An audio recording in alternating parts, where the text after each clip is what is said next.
17절에서 25절까지 말씀, 오늘은 한 절씩 교독하도록 하겠습니다. 외모로 보시지 않고 각 사람의 행위대로 심판하시는 이를 너희가 아버지라 부른즉 너희가 나고네로 있을 때 두려움으로 지내라.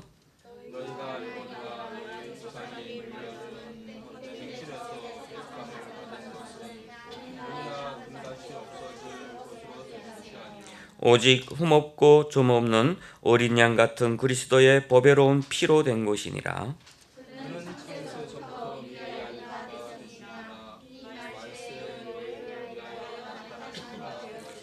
너희는 그를 죽은 자 가운데서 살리시고 영광을 주신 하나님을 그리스도로 말미암아 믿는 자니 너희 믿음과 소망이 하나님께 있게 하셨느니라.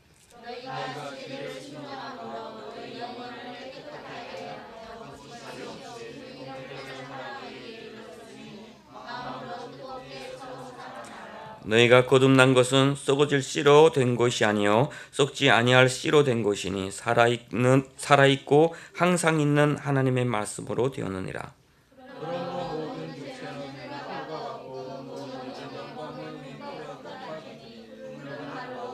다 같이 오직 주의 말씀은 세세토록 있도다 였으니 너희에게 전한 복음이 곧 이 말씀이니라. 아멘.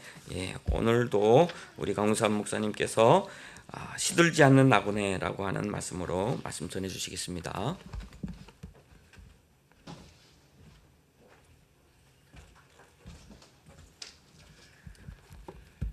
할렐루야. 네,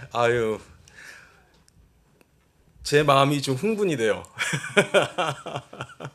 왜 그럴까요? 네, 오늘 우리 강 선생님 가정 이렇게 또 철남이 이렇게 한국에서 같이 예배드릴 수 있게 된 이것이 너무나 감격스럽습니다.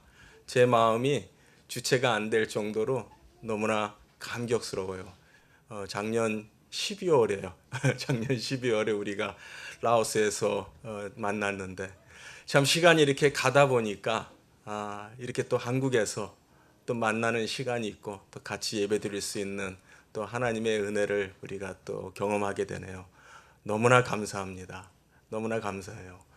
또 우리 성도님들 이렇게 또 오늘 나오신 분들 환영하고 또 온라인상에서 줌으로 같이 예배에 참석하시는 성도님들 주의 이름으로 환영합니다. 오늘 같이 봐야 될 본문이 좀 길기 때문에 제가 바로 본문 설명으로 들어가야 될 것 같습니다. 먼저 제가 긴 본문이지만 좀 우리가 이해를 잘 해야 될 부분이기 때문에 설명을 드리고 또 그리고 이제 끝부분에 우리가 어떻게 이것을 가지고 실천해야 될지 말씀을 나누도록 하겠습니다. 사실 지금 우리가 읽은 17절부터의 그 본문은 사실 앞에 13절부터 이어지는 그러한 내용입니다. 그래서 지난 시간에 했던 내용을 몇 그 키워드들을 몇 말씀들을 다시 한번 우리가 상기하면은요, 13절에 너희의 그 마음의 허리를 동이라. 그래서 우리의 그 생각을 잘 그 관리해야 된다, 다스려야 된다 하는 그런 얘기했고요.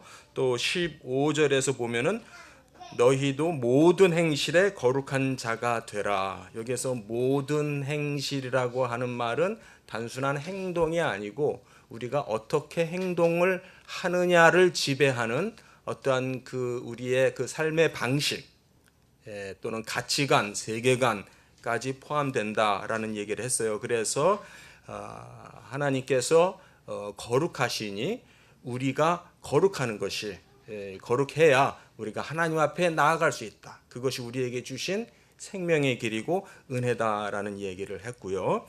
자, 이제 오늘 17절부터 바로 이어서 설명을 하도록 하겠습니다. 조금 좀 번역이 이렇게 표현해서 죄송합니다만은 썩 제 마음에는 들진 않아요. 왜냐하면 좀 이 한국말이 잘 되지 않게 번역이 되어 있는 부분들이 많아요. 자, 17절부터 보면은 외모로 보시지 않고라는 말은 좀 과하게 번역이 된 편인데, 즉 편에 없이, 편파적이지 않게, 그런 뜻이에요. 어떤 편애함 없이 또는 공평하게, 이런 뜻이 되겠죠. 각 사람의 행위대로 심판하시는 이를 너희가 아버지라 부른즉, 즉 부른다면, 그런 소리예요. 여기에서 제가 길게 시간을 쓸 수는 없고, 행위대로 심판하시는 이 말이 굉장히 오해가 될 수 있는 말입니다.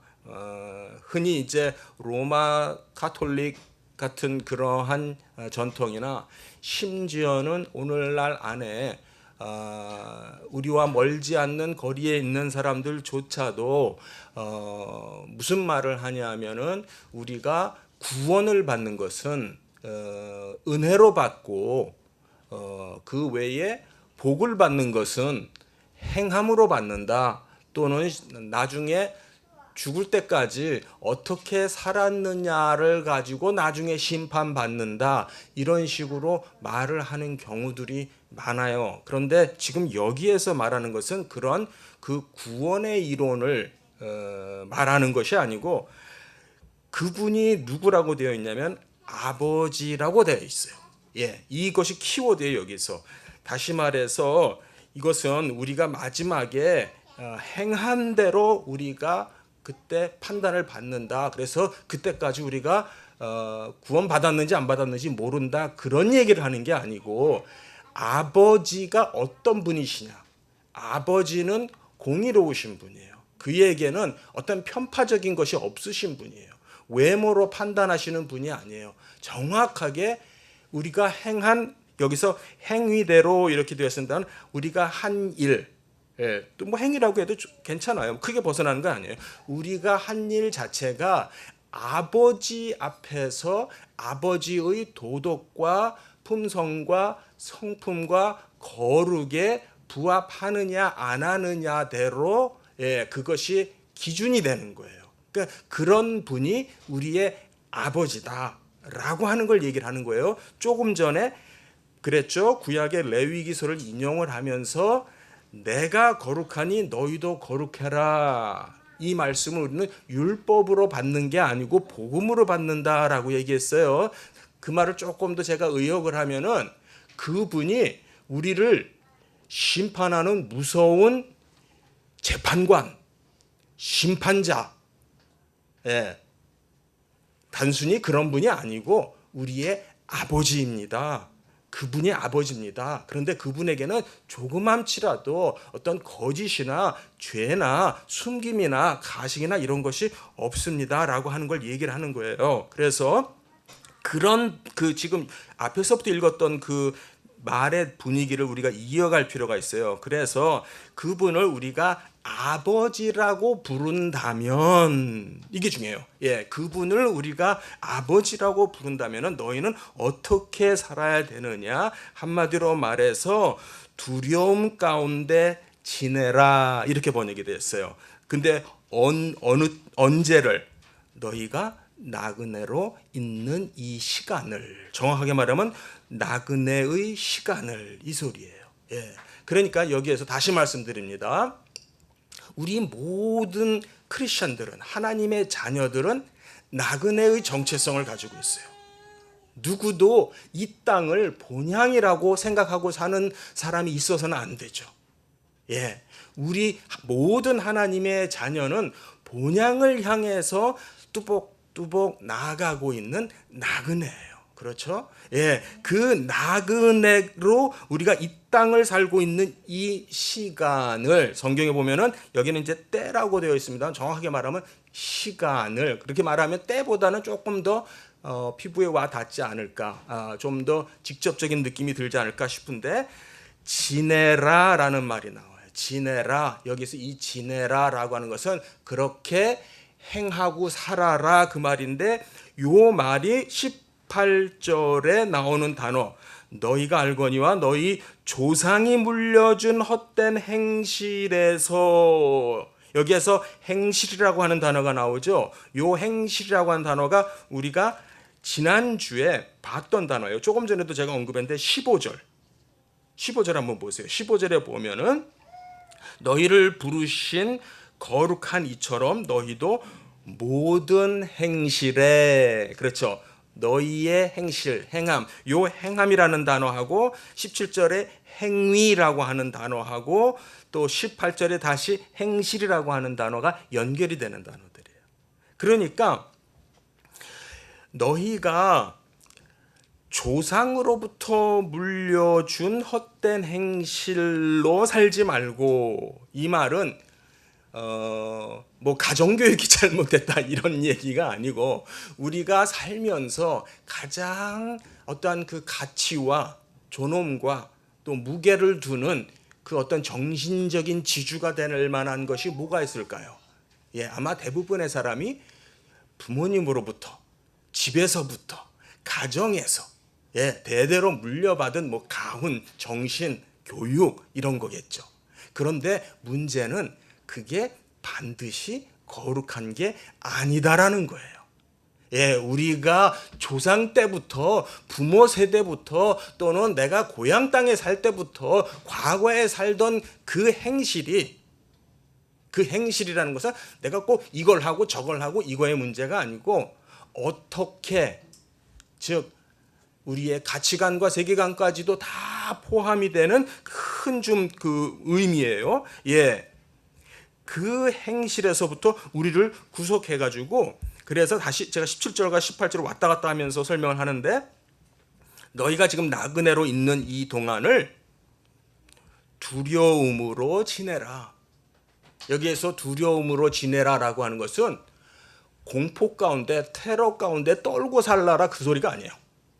예, 그 말 하니까 옛날 생각 좀 나죠? 네, 여러분들이 네, 북한에서 나오셔서 여기에 오시기까지 정말 얼마나 떨고 두려워하고 무서워하고, 예, 공포 가운데 있었던 그런 순간들이 있지 않았습니까? 그런데 여기에서는 단순히 그런 의미가 아니라, 그런 공포 가운데, 떠움 가운데 계속 지내라 그러면 그 얼마나 무섭고 잔인한 말이에요. 여기서 말하는 그 두려움으로 지내라는 것은 그렇게 행동해라 이 말인데, 즉 여기에서 두려움은 하나님을 향해서 갖는 두려움. 예, 우리가 아버지라고 부르는 그 분이 심판의 주이시기도 해요. 그렇기 때문에 우리는 그 분에 대해서 친근감을 느낄 수 있는 아버지이시면서, 그러면서 동시에 우리는 그분을 두려움 가운데 또 우리가 대해야 되는 분이에요. 그걸 우리는 경외라고 그러죠. 예, 경외한다. 예, 그래서 우리는 나그네로 사는 동안에 우리는 하나님을 경외하는 그러한 마음으로, 그러한 행실로 살아야 돼요. 그것은 뭐하고 반대가 되냐면, 우리가 이 세상에서 배웠던 삶의 방식하고 반대가 돼요. 조상 때로부터 물려받은 그 행실과 다르다라는 것이에요. 그런 측면에서 이것은 거룩이라고 얘기할 수가 있어요.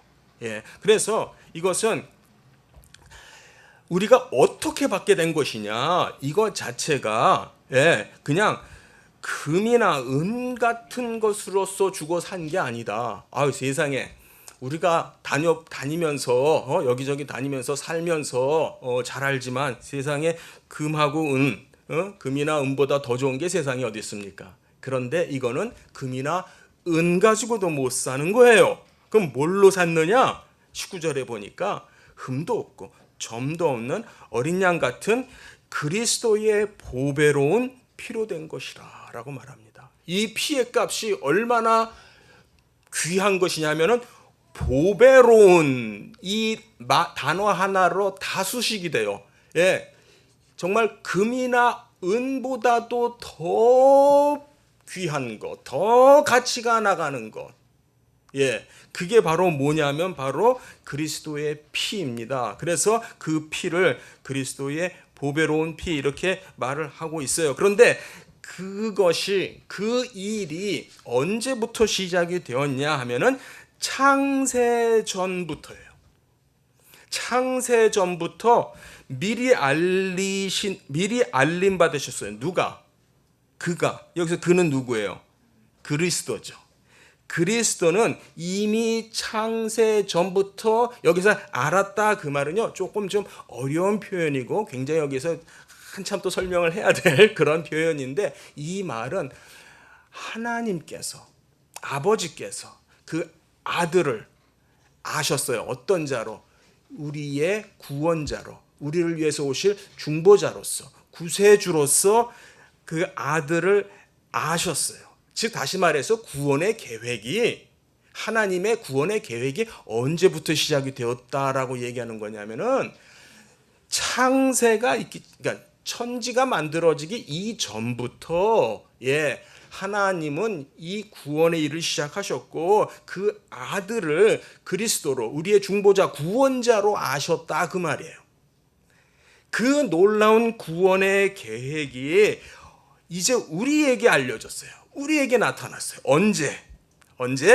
말세에. 할렐루야.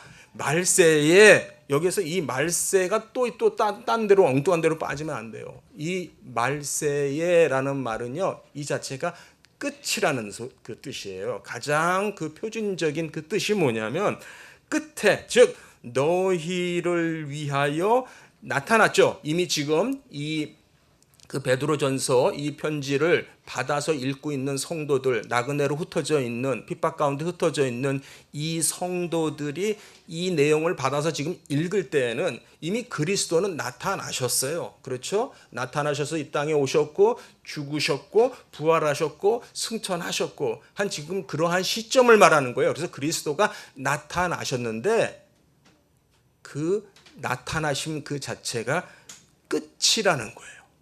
이미 끝이 우리에게 와 닿았다 그 소리죠. 그게 바로 성경이 말하는 말세의 이 끝이 지금이 끝이다. 왜 지금이 끝이냐? 바로 그 그리스도가 창세 전부터 예정되신 그 그리스도가 지금 너희를 위하여 나타나셨다 오셨다. 자, 누구를 위하여? 누구를 위하여? 나를 위하여. 좋습니다. 여기 본문에 보면 너희를 위하여. 그렇죠? 이게 놀라운 비밀이에요. 누구를 위해서 예수 그리스도께서 나타나셨어요? 우리를 위해서, 너희를 위해서, 나를 위해서 나타나셨어요. 그러니까 지금 하나님께서, 아버지께서 창세 전부터 계획하시고 시작하신 이 일이 비로소 나에게 나타남으로써 끝이 되는 겁니다. 할렐루야. 나에게 나타나는 데에 하나님께서는 그 완성의 의미를 두시고 계시는 거예요.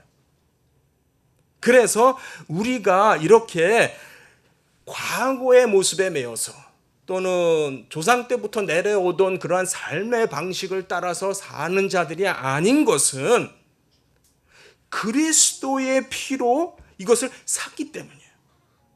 그것을 우리를 위해서, 조금 더 좁혀서 말하면 나를 위해서 그렇게 하셨다. 할렐루야.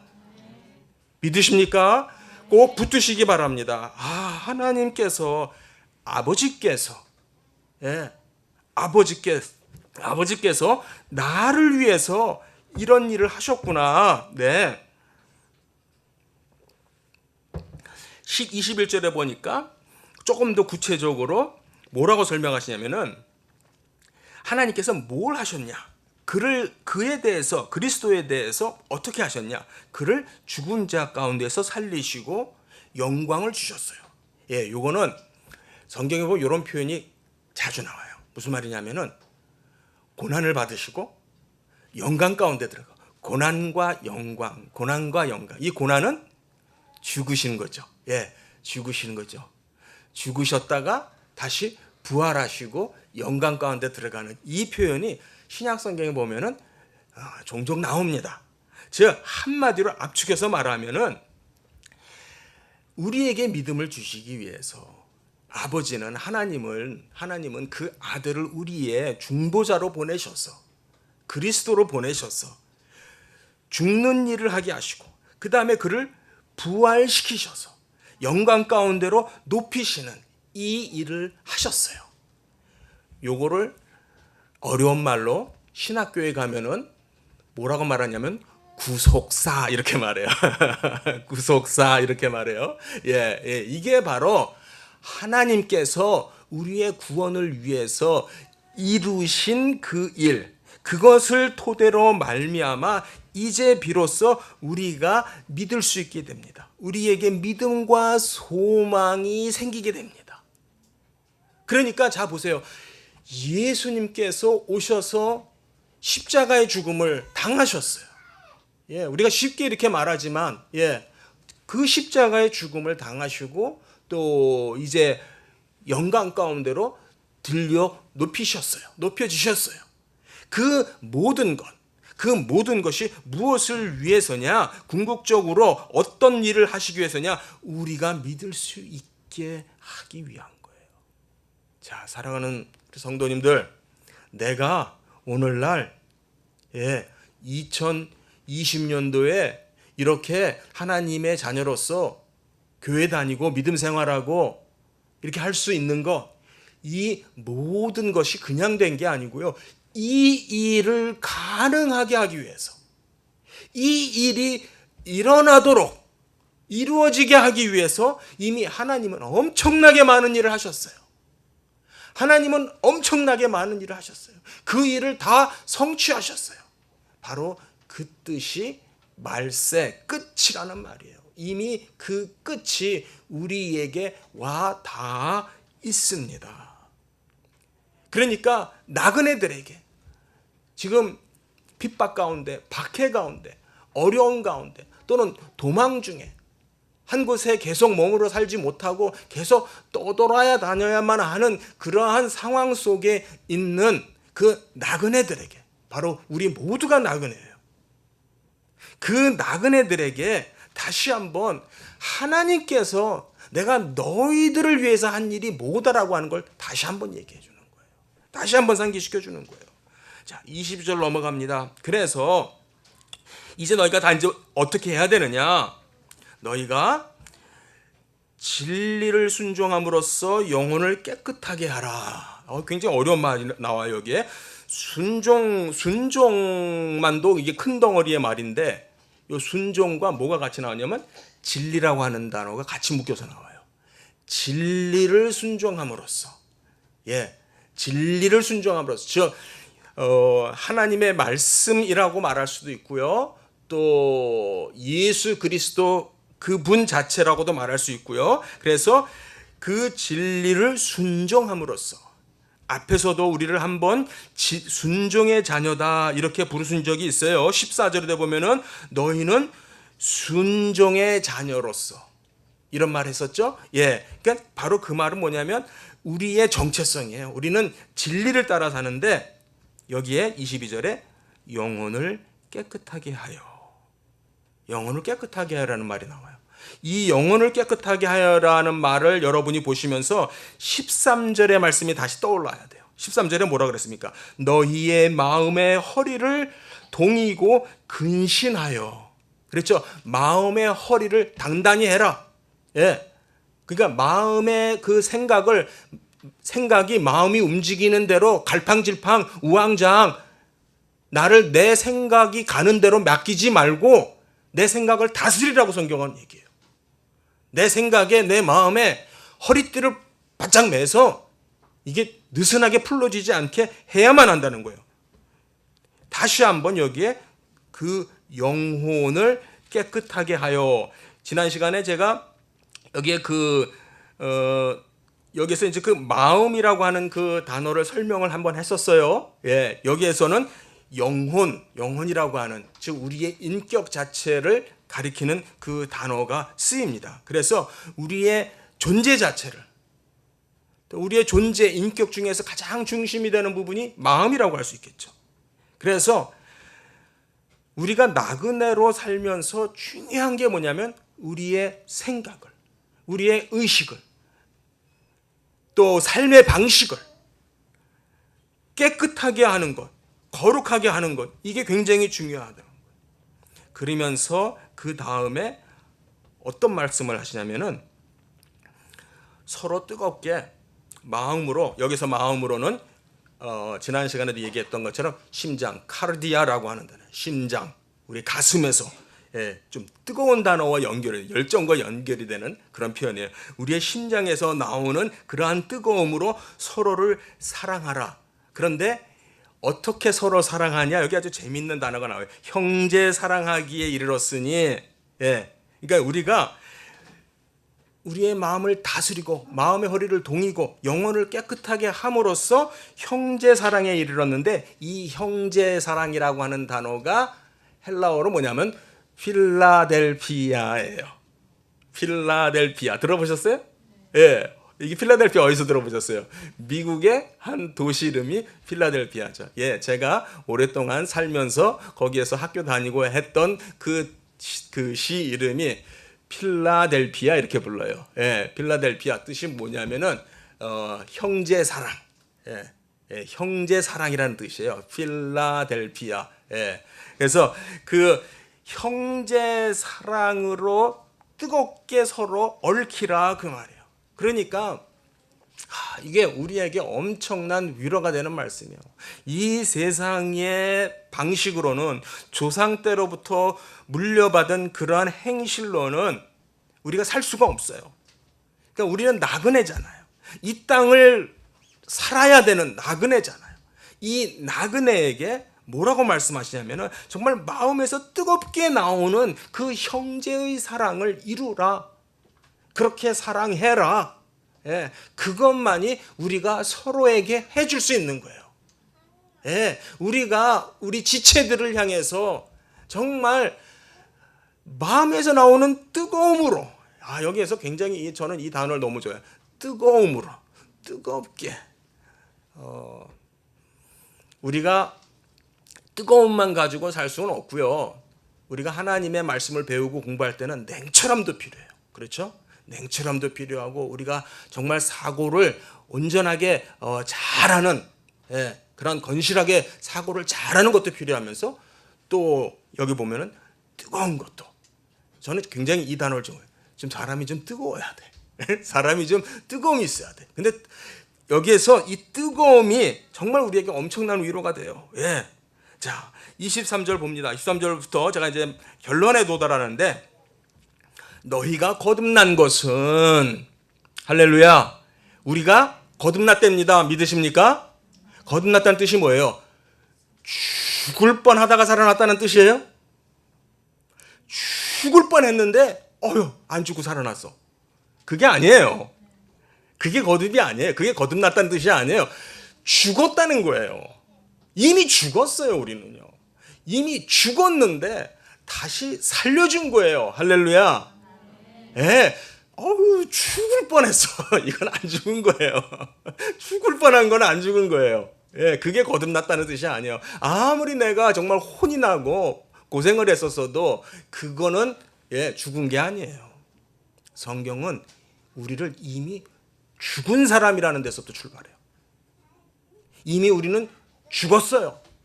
소망이 없었고 희망이 없고 생명이 없었어요. 움직임이 없었어요. 그랬던 자들을 살려줬어요. 뭘로 살려줬느냐? 썩지 아니할 시. 그게 뭐냐면은 살아있는 말씀, 항상 있는 하나님의 말씀으로. 할렐루야. 하나님의 말씀. 같이 해볼까요? 살아있고 항상 있는 하나님의 말씀. 살아있고 항상 있는 하나님의 말씀으로 되었습니다. 여러분, 이것이 우리가 붙잡아야 될 거예요. 제가 빨리 맞추고 다시 와서 설명을 할게요. 그래서 모든 육체는, 여기서 모든 육체는 세상의 모든 사람은, 이렇게 봐도 돼요. 세상의 역사 속에 있었던, 존재했던 모든 사람은요, 모든 육체는 풀과 같아요. 풀, 보잘것없는 풀. 이렇게 뽑아놓으면 금방 한두 시간 지나면 그냥 말라버리는 풀. 그리고 그 육체의 영광 해봤자 풀의 꽃 같아. 그래서 풀의 꽃처럼 금방 풀도 마르고 꽃은 떨어지고 예, 그게 오래 뭐 갈만한 게 아니라는 거예요. 뭐 대단한 게 아닌 거죠. 예, 우리의 육은 조상 때로부터 물려받은 우리의 삶의 방식, 우리가 그 사람들이 쫓아가고 있는 그런 모든 것 영광 해봤자 풀 같고 풀의 꽃 같아요. 그래가지고 금방 시들어 버려요. 금방 말라 버려요. 금방 떨어져요. 오늘 설교의 제목이 뭡니까? 시들지 않는 나그네.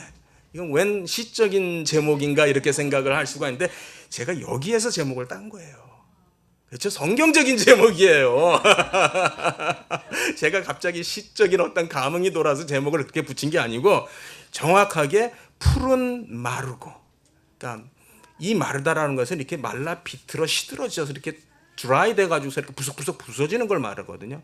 그렇게 시들어 빠지는 그런 게 아니다는 거예요. 누가? 우리가. 우리는 나그네예요. 우리 나그네는 정말 우리가 그런 생각 얼마나 많이 해요. 살다 보면은 정말 산다는 것 자체가 정말 왜 이렇게 힘들고 누구도 알아주지 않는 것 같고 정말 강팍한 것 같고 정말 삭막하고 힘들 때가 참 많죠. 그렇게 느껴질 때가 참 많은데 그러나 우리의 인생은 우리의 나그네됨은요 그렇게 말라 비틀어져서 끝나지 않습니다. 이렇게 떨어지는 게 아니에요. 썩어 없어지지 않습니다. 우리는 거듭난 사람이라고 그랬어요.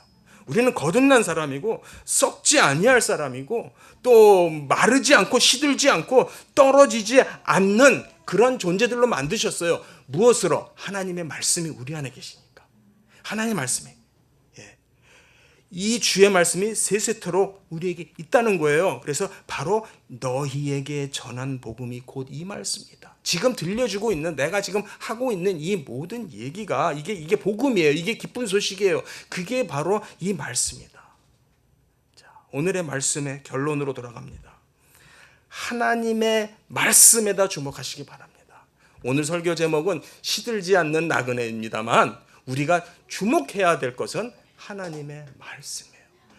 우리가 나그네 삶을 살면서 나그네의 여정을 가면서 세상에 어떤 사람도 나그네 길이 쉽다고 말하는 사람은 없어요. 그렇죠? 정말 정처 없고 마음 둘 곳 없고 외롭고 쓸쓸하고 하니까 인생은 나그네 길 뭐 이러면서 노래도 하잖아요. 그러나 우리에게는 그렇지 않아요. 그런 사람들 인생 나그네의 길이 정처 없고 외롭고 힘들고 마음 둘 데 없고 정말 삭막할지 그지 없고 그런 사람들은 시든 거예요. 시들고 있는 거예요. 곧 떨어질 거예요. 썩을 거예요.